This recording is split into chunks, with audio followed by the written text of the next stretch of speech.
காலத்தின் கட்டாயம் அரசு உத்தரவுப்படி முறைப்படி பதிவு செய்துதான் கிளினிக் துவங்க வேண்டும் என்று கட்டாயம் ஏற்பட்டது. உடனடியாக இருந்த இடத்தை புனரமைப்பு செய்து கடந்த 2 ஆண்டுகளுக்கு முன்பு ஐயாவுடைய திருக்கரங்களால் அந்த கிளினிக் துவக்கப்பட்டது. அருள் சித்தாக்கள் என்ற கிளினிக் கொல்லம்பாளையத்திலே துவக்கப்பட்டது. அன்று ஐயா அவர்கள் உத்தரவிட்டிருந்தார்கள், நான் வருவதென்றால் கர்வமாக இருக்கணும், சேவையாக இருக்க வேண்டும், மருத்துவம் என்று வியாபாரம் போயிட்டு அது இல்லாமல் இருந்தால் நான் வந்து திறந்து வைக்கிறேன் என்று கூறினார்கள். நீங்கள் ஒத்துழைப்படி நடக்கும் என்று உறுதி கூறினேன். ஐயா வருகை தந்தார்கள். வருகை தந்து கேட்ட ஒரு 20 நிமிடம் உரையாற்றினார்கள், ஆசீர்வதித்தார்கள். அந்த வாழ்த்துறையின் போது ஆசீர்வதித்த போது, இந்த கிளினிக் உலகெங்கும் செல்லும், தர்மமே இங்கு நடக்கும், ஜீவகாரணமே உயிர் மூச்சாக இருக்கும் என்று நம்புகிறேன், அதுபடி நடக்கும் என்று உத்தரவிட்டுக் கொண்டார்கள். இன்று 34 நாட்டில் இருந்து இங்கே மருத்துவம் பார்க்க வருகிறார்கள். தினம் 100கணக்கான நோயாளர்கள் வருகிறார்கள். எங்களால் பார்க்க முடியாத அளவுக்கு போயிட்டு எனது அருமை தம்பி டாக்டர் சிவானந்தம் இவர் திக்குமுக்காடி போகிறார். ஒரு மணி நேரத்துக்கு 6 நோயாளி தான் பார்க்க முடியும். ஒரு 10 நிமிஷம் எடுத்துக்க வேண்டும் ஒரு பேஷண்ட்டுக்கு. ஆனால் முடியவில்லை. காலையில் விடிய காலையில் 2 மணிக்கே வந்துடுறாங்க. இன்னைக்கு கூட 4 மணிக்கு வந்து உட்கார்ந்துருக்காங்க இந்த ஐயா. எனது ஆர்வியர் ஐயா அவர்களை வாழ்த்துறை வழங்க பணிவோடு வேண்டுகின்றேன். அதுக்கு முன்பாக ஐயா அவர்களுக்கு நான் எப்படி மரியாதை செலுத்த எனக்கு தெரியல. நான் அவரை திரும்பவும் பெரிய பதவி வரைங்கிறதுக்காக பழனி குடும்பத்தோட பாத யாத்திரை போகணும். இப்படி புண்ணிய மனிதர். நான் இதுவரை அவரை எந்த உதவியும் கேட்டதில்லை. ஏனென்றால் காவல்துறையினர் தொடர்பு வைத்துக் கொண்டால் ஏதாவது காரியம் சாதிக்க தான் வைத்துக் கொள்வார்கள் போல வச்சுட்டு இருப்பாங்க. நான் அப்படி கேட்டதே இல்லை. எனக்கு அந்த மாதிரி சூழ்நிலை உருவாகலை. ஏன்னா அவருடைய பக்கத்தில் இருக்கிறதால சூழ்நிலை பணி போல எனக்கு துன்போட கிடைக்கிறது. அதனால் நான் கேட்கறதுக்கு வந்து இல்லை. இருந்தாலும் எனக்கு தோன்றா துறையிலிருந்து இந்த வளர்ச்சியில் முக்கிய பங்காற்றக்கூடிய ஐயா அவர்களுக்கு ஒரு பாத காணிக்க செய்யணும். முன்னாடி ஒரு மரியாதை செலுத்துகிறேன். மலர் மாலை செலுத்தி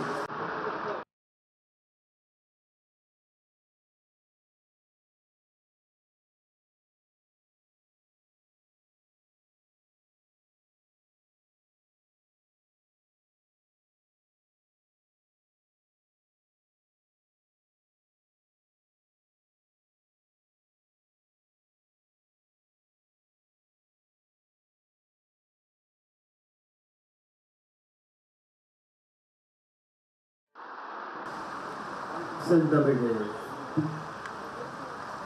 உயிரே நரும் தேனே, செயலினை மூச்சினை உனக்களித்தேனே, நைந்தாயனில் நைந்து முகமில் வாழ்வேன், நன்னிலை உனக்கெனில் எனக்குண்டான இந்த புரட்சி கவிதை வரிகளிலும் என ஈந்த தந்தைக்கும் தாய்க்கும் மக்கள் இனம் ஈன்ற தமிழ்நாடு தனக்கும் என்னால் திணையளவு நலமேனும் கிடைக்கும் என்றார். செத்தொழியும் நாள் எனக்கு திருநாளாகும் என்று சொன்ன அதே புரட்சி கவிதை வரிகளிலே இன்றைக்கு உலகத்தினுடைய அத்தனை பகுதிகளிலும் இருந்து தங்களுடைய தீர்க்க முடியாத இந்த நோய்க்காக பிணிக்காக இங்கே வந்து தமிழகம் மட்டுமல்ல, நம்முடைய தாய் திருநாடு இந்திய திருநாடு மட்டுமல்ல, இந்த உலகம் முழுவதும் இருக்கிற மக்கள் அத்தனை பேருக்கும் அந்த பிணி தீர்க்கின்ற மருந்தை, ஒரு அமுதத்தை, ஒரு ஔடதத்தை இன்றைக்கு வழங்கி கொண்டிருக்கிற அருள் சித்தா கேர் திறப்பு விழா இந்த நிகழ்ச்சியில் கலந்து கொண்டு இன்றைக்கு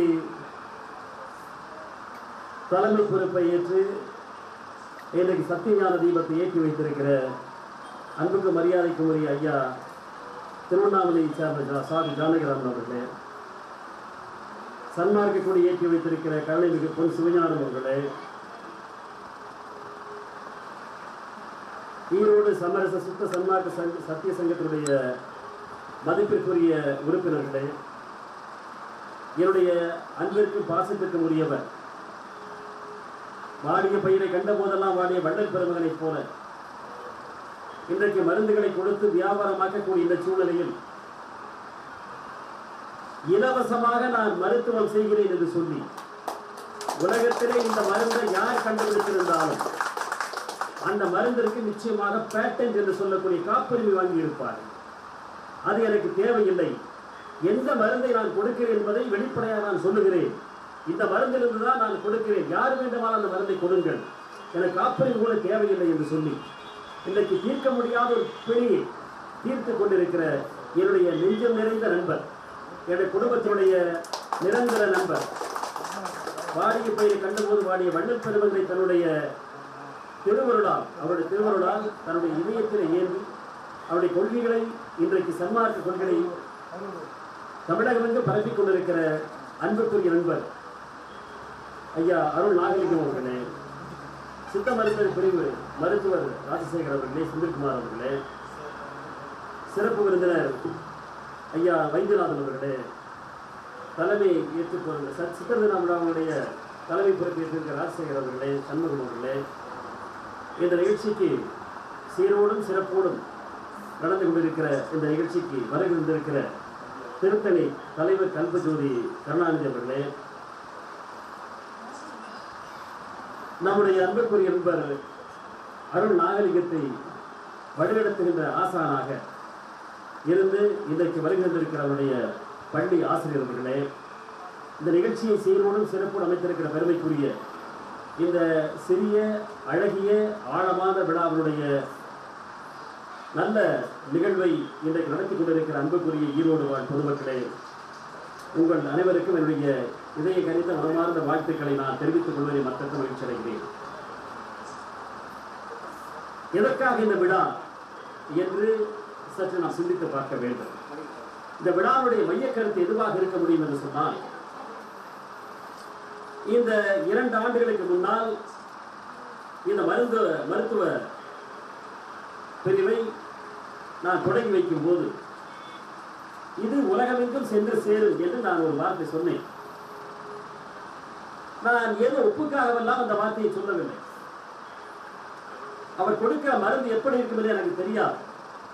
ஆனால் அருள் நாகலிங்கம் எப்படிப்பட்ட மனிதர் என்பது எனக்கு தெரியும்.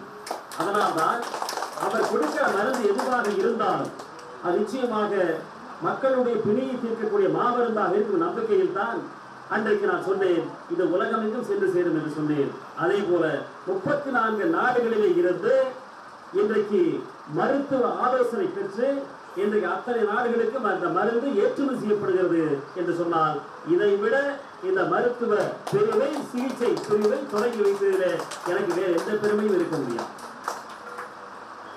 அந்த அளவிற்கு மிக அருமையான ஒரு பிணியை, தீர்க்க முடியாத இந்த புற்றுநோயை சொன்னாலே இதற்கெல்லாம் மருந்து இல்லை என்று சொல்லுவார்கள். மனிதகுலம் இன்றைக்கு தன்னுடைய வாழ் முறைகளை தவறி போனதாலே ஏற்படுகின்ற விளைவுகள், உதாரணமாக எய்ட்ஸ் என்று சொல்லக்கூடிய ஒரு நோய், அதே போல தீர்க்க முடியாத புற்றுநோய், இவையெல்லாம் இங்கே மேடையிலே இருவரை நான் தான் வர சொன்னேன். யாராவது இவர் வந்து சொல்லுங்கள். இது விளம்பரத்திற்காக எல்லாம் அல்ல. ஏன் என்று சொன்னால், விளம்பரத்திற்காக என்று சொன்னால் இதை விட மிகப்பெரிய கூட்டத்தை கூட்டியிருக்க முடியும். கொரோனா காலத்தில் இதை விட மிகப்பெரிய கூட்டத்தை கூட்டியிருக்க முடியாது என்ற கருத்து ஒருவரும் இருந்தாலும் கூட விளம்பரத்திற்காக செய்ய வேண்டிய அவசியமே இல்லை. ஏனென்று சொன்னால் இது முழுவதும் முழுக்க இலவச சிகிச்சை தான். அதனால் இதற்கு விளம்பரம் தேவையில்லை. இதற்காக விளம்பரம் தேவை வேண்டியதே இல்லையே. ஒரு சிறிய இடத்திலே சிறிய அளவில் ஆரம்பிக்கப்பட்டது. கிட்டத்தட்ட ஒரு நாளைக்கு 150 பேர் 200 பேர் என்று வந்து இன்றைக்கு ரோட்டிலே இன்றைக்கு டிராபிக் ஜாம் என்று சொல்லக்கூடிய போக்குவரத்து நெரிசல் ஏற்படுகிற அளவிற்கு மக்கள் வந்து நம்பிக்கை வைத்திருக்கார் சொன்னால் அது வள்ளல் பெருமகளுடைய முழு ஆசீர்வாதம் தான் என்பதை இந்த இடத்தில் நான் எடுத்து சொல்ல விரும்புகிறேன். வேறு எந்த ஒரு கருத்தும் நான் சொல்ல முடியாது. அதே போல இலவச உணவு, அந்த இலவச உணவு தொடர்ந்து நீங்கள் அளிக்க வேண்டும் என்று சொன்னால், வள்ளல் பெருமகளுடைய மிகப்பெரிய வாடிய பயிரை கண்ட போதெல்லாம் வாடினீர், பசியினால் இழைத்தே வீடுதோர் இறந்தும் பசியரால் அயர்ந்த வெற்றரை கண்டுள்ள பதைத்தேன், நீடிய பிடியால் வருந்துகின்றோர் நேருட கண்டுள்ள துடித்தேன், ஈடின் மானியராய் ஏழைகளாய் நெஞ்சிழைத்தவர்களுக்கென்றே இழைத்தேன் என்று சொல்லும் போது, வாடிய பயிரை உலகத்திலேயே பயிர் வாடிக்கொண்டிருக்கிறது என்று சொன்னால், வாடிய பயிரை கண்டு வாடிய முதல் மனிதர் இந்த உலகத்திலே ஒரே ஒருவர் வள்ளல் பெருமகன் மட்டும்தான். உலகத்தில் ஆயிரக்கணக்கான புத்தகங்களை பார்த்திருக்கிறோம், ஆயிரக்கணக்கான விஞ்ஞானிகளை பார்த்திருக்கிறோம், ஆயிரக்கணக்கான மேதாவிகளை பார்த்திருக்கிறோம், அரிஸ்டாட்டில், சாக்ரட்டிஸ், பிளேட்டோ என்று சொல்லி உலகத்துடைய மிகப்பெரிய தத்துவ விஞ்ஞானிகளை எல்லாம் பார்த்திருக்கிறோம். ஆனால் பயிருக்கு உயிர் இருக்கிறது என்று சொல்லி பல காலம் கழித்து நம்முடைய ஹர்கோபிந்த் குரானா, அவர் இந்தியர் தான், அவர் அதை சொல்லி மிகப்பெரிய சர்வதேச அளவிலே மிகப்பெரிய பாராட்டுகளை பெற்றார். அது கூட அவருக்கு நோபல் பரிசு கிடைக்கவில்லை. ஆனால் பயிருக்கு உயிர் இருக்கிறது என்று சொல்லிய முதல் மனிதன் உலகத்திலே நம்முடைய வள்ளல் பெருமான் மட்டும்தான். அந்த வள்ளல் பெருமான் இரண்டாவதாக சொல்லுகிறார், பசியினால் இழைத்தே வீடுதோர் இறந்தும் பசியராதையர்ந்த வெற்றரை கண்டுள்ள படைப்பு. அம்மா தாயே பசிக்கிறது, எனக்கு உணவில்லை, நான் வாடுகிறேன், என் குழந்தைகளுக்கு உணவில்லை என்று சொல்லி வீடு வீடாக சென்று இறந்து கேட்கிறார்களே, அதை பார்க்கும்போது நெஞ்சமெல்லாம் பதைக்கிறது என்று சொல்கிறார். அவர்களுக்கு உணவளிப்பது நம்முடைய கடமை. இலவசமாக உணவளிப்பது நமக்கு தார்மீக கடமை மட்டுமல்ல, ஆண்டவன் கொடுக்கிறார். மூன்றாவது அவர் சொல்வதுதான் மருந்து. அந்த இரண்டும் மனித குலத்தை ஆட்டி படைக்கின்ற மிகப்பெரிய நம்முடைய ஐயா அவர் சொன்னார்கள் அல்லவா, இரண்டு கருத்துக்கள். அதே போல இந்த பசி என்பது இந்த மனித குலத்தை ஆட்டி வைக்கிற மிகப்பெரிய அசுரன். இந்த பசியிலிருந்து விடுதலை பெற வேண்டும். அதனால்தான் அங்கே வடலூரிலே 24 மணி நேரமும் மக்களுக்கு தத்துவங்களை எல்லாம் சொன்னால் கேட்டுக்கொள்ளக்கூடிய மக்கள் இன்றைக்கு இருக்கிறார்கள் சொன்னாலும் கூட 24 மணி நேரமும் தத்துவத்தை பற்றி சொல்லிக் கொண்டுதான் எந்த மனிதன் கேட்டுக் கொண்டிருப்பார் முடியாது. அதனால்தான் வயிறு நிறைந்தால்தான் அங்கே அறிவு வேலை செய்ய ஆரம்பிக்கும். வயிறு பசிக்கிற இடத்துல நிச்சயமாக அறிவு மூளையும் வேலை செய்யாது. ஆகவே வயிறு நிறைந்திருக்க வேண்டும் என்ற அந்த மைய கருத்தை வலியுறுத்தித்தான் இன்றைக்கு வடலூரில் 24 மணி நேரமும் இலவச உணவு அளிக்கிறார்கள். அந்த தொடர்பாக அதனுடைய தொடர்ச்சியாக இன்றைக்கு நம்முடைய நண்பர் நாகலிங்கம் அவர்களும் இன்றைக்கு இலவசமாக உணவு தயாரித்து கொடுக்கிறார்கள். அவருடைய முயற்சி 100 ஆண்டு காலம் வாழ வேண்டும், வளர வேண்டும் நான் வாழ்த்துகிறேன். பெரியோர்களே, ஆழ்நிலைய ஒருமைப்பாட்டு சகோதரர்கள், உணவு நேரம் வயிற்றுக்கு உணவளிக்கின்ற நேரம். இந்த நேரத்திலே செவிக்க உணவாக சில செய்திகளை மிகவும் சுருக்கமாக கூற விரும்புகிறேன். எனக்கு ஒரு வாய்ப்பு 1967 இந்தியன் பேங்கில் ஒரு பெரிய வேலை கிடைச்சது. காரணம், ஜி.கே. மூப்பனார் அவர்கள் என்னுடைய உறவினர். அவர் அதில் டைரக்டராக இருந்தார். சீக்கிரமாக அந்த பதவிக்கு போயிட்டு இன்னும் மேலே மேலே பதவி வரும் என்று என்னுடைய கலப்படும் அதில் போகும்படி வற்புறுத்த வீட்டுக்கு தெரியாமல் இங்கே பக்கத்திலே பெரிய நாயக்கன்பாளையத்திலே அவினாசிலிங்கம் ஐயா அவர்கள் ஆசிரியர் பயிற்சி கல்லூரி அமைத்திருந்தார்கள். அங்கே வந்து சொல்லியிருக்கிறார்.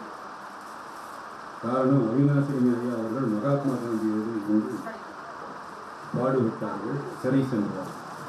அவர்களை தினமும் தரிசிக்க வேண்டும் என்ற எண்ணத்தில் வீட்டுக்கு தெரியாமல் வந்து சொல்லியிருக்கிறேன். ஆசிரியர் பயிற்சி கல்லூரியை தேர்ந்தெடுத்த காரணம், நான் ஒரு வங்கி அதிகாரியாக இருந்திருந்தால் நான் செல்வம் சேர்த்திருக்கலாம், அதை தவிர வேறு ஒரு பயனும் இல்லை. ஆனால் வேண்டுமென்றே தான் ஆசிரியர் பதவிக்கு வந்தேன்.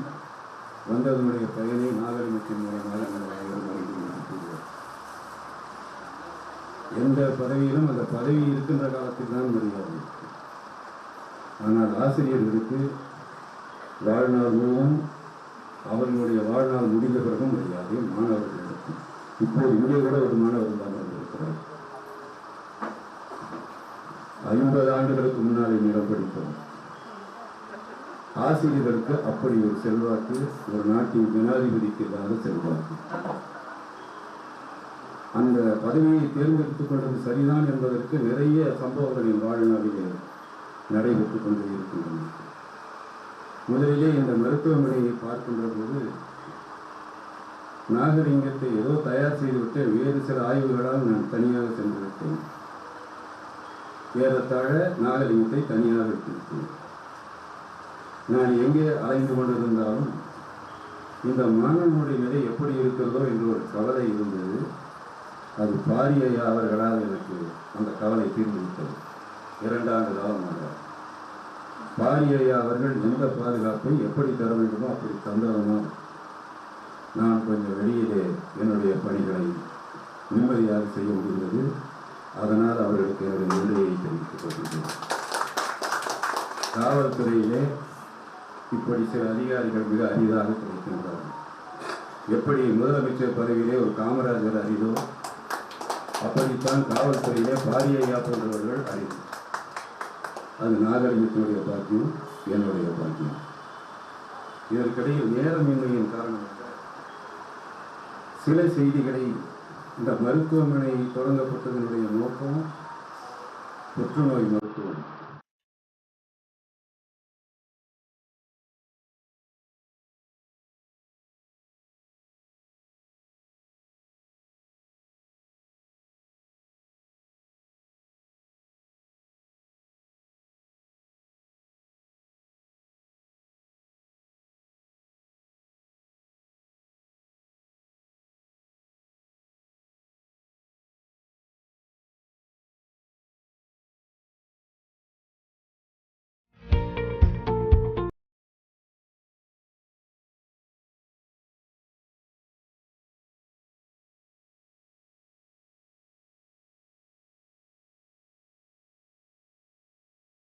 தினம் கொண்டாடப்படுகின்றது.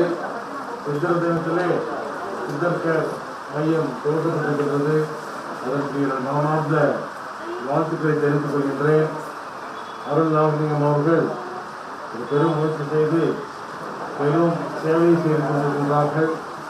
சமூக சேவை மட்டுமல்ல, அவர் சமய சேவை செய்து கொண்டிருக்கிறார்கள். ராமலிங்க வள்ளலார் அவர்கள் சமூக சீர்திருத்தவாதிகள் சொல்வார்கள், அவரை சமய சீர்திருத்தவாதி சொல்வார்கள். அதே போல இவரும் சமயம் சமூகம் இரண்டும் கலந்து ஒரு பெரிய சீர்திருத்தம் மட்டுமல்ல பெரும் சேவையை செய்து கொண்டிருக்கின்றார். அதற்காக மனமார்ந்த வாழ்த்துதலையும் பாராட்டுதலையும் தெரிவித்துக் கொள்கின்றேன். மனிதன் நாம் பிறந்திருக்கின்றோம். இந்த பிறப்பு என்பதே ஒரு பெரிய ஒரு கொடுப்பினை. பிறப்பு என்பது பெரிய பொக்கிஷமான வாழ்வை வாழ்ந்து கொண்டிருக்கின்றோம். இந்த வாழ்வை எப்படி வாழ வேண்டும் என்று சொன்னால், நல்வாழ்க்கை வாழ வேண்டும், நலமெல்லாம் பெருவாழ்வு வாழ வேண்டும். எதற்காக பிறப்பெடுத்தோம் என்று சொன்னால், மீண்டும் பிறப்பெடுக்க கூடாது என்பதற்காகத்தான் பிறப்பை எடுத்திருக்கின்றோம். பிறப்பு என்பது ஒரு வாய்ப்பு. இந்த வாய்ப்பை பயன்படுத்திக் கொண்டு நாங்கள் நலமெல்லாம் பெருவாழ்வை இரவான நிலையை பெற வேண்டும், பெறவான நிலையை பெற வேண்டும். அதுதான் மனிதன் உயர்வுடைய தத்துவமே. இந்த இருவர்கள் சார்ந்தவர்கள் அமர்ந்து சென்று நமக்கு சில நல்ல கருத்துக்களை நமக்காக விட்டு சென்றுள்ளார்கள். அவர்கள் சென்ற பிறகும் அந்த அவருடைய சொன்ன கருத்துக்கள் நம்முடைய இருந்து கொண்டிருக்கிறது. நம்ம அருள்நாகலிங்கம் அவர்கள் செய்து இருக்கக்கூடிய சாதனைகள், அவர் சொன்ன ஒரே ஒரு விஷயத்தை நான் மறுத்து சொல்ல விரும்புகிறேன். அவர் சொன்ன ஒரு விஷயத்தை நான் மறுத்து சொல்ல விரும்புகிறேன். காரணம் என்ன அப்படின்னாக்கா, அவருக்கு வேண்டும் என்றால் அவர் செய்திருக்கக்கூடிய அந்த கேன்சர் பேஷண்ட்ஸுடைய ரெக்கவரி, இந்த பிளட் கேன்சர் அப்படின்ற அந்த பேஷண்ட்டுடைய ரெக்கவரி பப்ளிசிட்டி பண்ணாமல் இருக்கலாம், அல்லது மீடியாக்கள் தெரியப்படுத்தாமல் இருக்கலாம். ஆனால் இதை கண்டிப்பாக தெரியப்படுத்தக்கூடிய ஒரு விஷயம். இது அருள்நாகலிங்கம் ஐயாவுடைய பப்ளிசிட்டிக்காக மட்டும் இல்லைங்க. இதை போல அவஸ்தைப்பட்டு இருக்கக்கூடிய ஆயிரக்கணக்கான லட்ச மக்கள்கள் அவஸ்தைப்பட்டு இருக்கிறவங்களுக்கு இது முழுமையா இந்த விஷயத்தை போய் சென்றடையணும். அப்பதான் அவங்க முழுமையான ட்ரீட்மெண்ட் எடுத்து குணமாவாங்க. அவங்க குணமாகிறதுக்கு இன்னைக்கு ஆளை தேடிட்டு இருக்காங்க. எங்க போனாக்கா நமக்கு குணம் கிடைக்கும் அப்படின்னு தேடிட்டு இருக்காங்க. ஸோ அவங்களுக்கு எடுத்து சொல்லக்கூடிய வகையில இந்த மீடியாவோ அல்லது அவருடைய பப்ளிசிட்டியோ கண்டிப்பா தேவை அப்படின்றது என்னுடைய தாழ்மையான ஒரு வேண்டுகோள். தாய்மார்களே, இன்றைய தினம் இந்த ஈரோட்டிலே சிறப்பாக நடந்து கொண்டிருக்கின்ற புதுமனை விழாவிற்கு வருகை தந்துள்ளவர்களே, எனக்கு முன்னால் பேசிய ஐபிஎஸ் காரி அவர்களே, மீண்டும் நம்முடைய நல்லலார் சன்மார்க்கத்தைச் சேர்ந்த சாது ஜானகிராமன் அவர்களே, நம்முடைய பொன் சிவஞானம் அவர்களே, இந்த விழாவிற்கு வருகை தந்துள்ள ராஜசேகர் அவர்களே, டாக்டர் ஏபி சண்முகம் அவர்களே, எஸ்எஸ் மதிவாணன் அவர்களே, நாகலிங்கம் குடும்பத்தாரை எண்ணுகின்ற பொழுது பெரிய பெருமைக்குரிய ஒரு குடும்பம். 22,000க்கு இந்த இடம் கிட்டத்தட்ட 1 ஏக்கர் 2 ஏக்கருக்கு மேலே இருக்கும்னு நினைக்கிறேன். இன்றைய காலகட்டம் வியாபாரமாக இன்னும் வழிபாட்டு தலங்கள் கூட வியாபார தலங்களாக மாறிக்கொண்டிருக்கின்ற இந்த காலகட்டத்தில் இப்படி ஒரு இடத்தை இந்த Karur main road RTO office அருகிலே ஒரு இடத்தை அமைத்து அங்கே வள்ளலார் சன்மார்க்க சத்திய ஞான சபையை உருவாக்கி 24 மணி நேரமும் அன்னதானம் வழங்கக்கூடிய ஒரு சிறப்பான இடத்தையும் தேர்ந்தெடுத்து இலவச மருத்துவமனையும் கொடுத்து பாருங்க, அவருக்கு இறைவன் எப்படியெல்லாம் ஆற்றலை கொடுத்து சித்தர்கள் வழிபாடு, சித்தர்கள் என்ன காரியம் சாதிக்குன்னு நினைக்கிறாங்களோ அவங்க பக்தனை பிடிச்சிப்பாங்க. அந்த பக்தர் மனசுல உள்ள என்ட்ராகி அழகா அவங்க மனசுல உள்ளதெல்லாம் செஞ்சுடுவாங்க.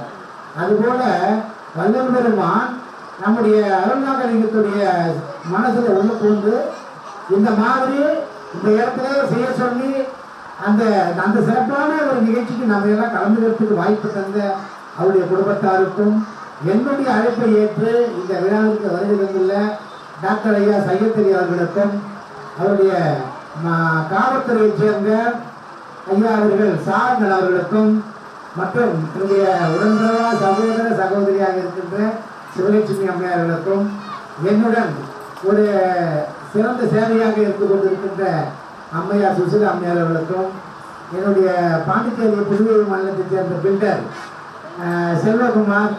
செல்வகுமாருடைய நண்பர் நட்பி, அதாவது என்று சொல்லக்கூடிய அவர்களுக்கும் பெரிய பெரிய புண்ணியம். நான் நீதித்துறையில் ஒரு 20 ஆண்டு காலம் பணிபுரிந்த காலத்தில் எனக்கு ஒரு சில எல்லாருக்கும் வரதான் ஹியூமன் பீயிங் ஒரு லிட்டில் ப்ராப்ளம் லிட்டில் கரண்யா வந்தது.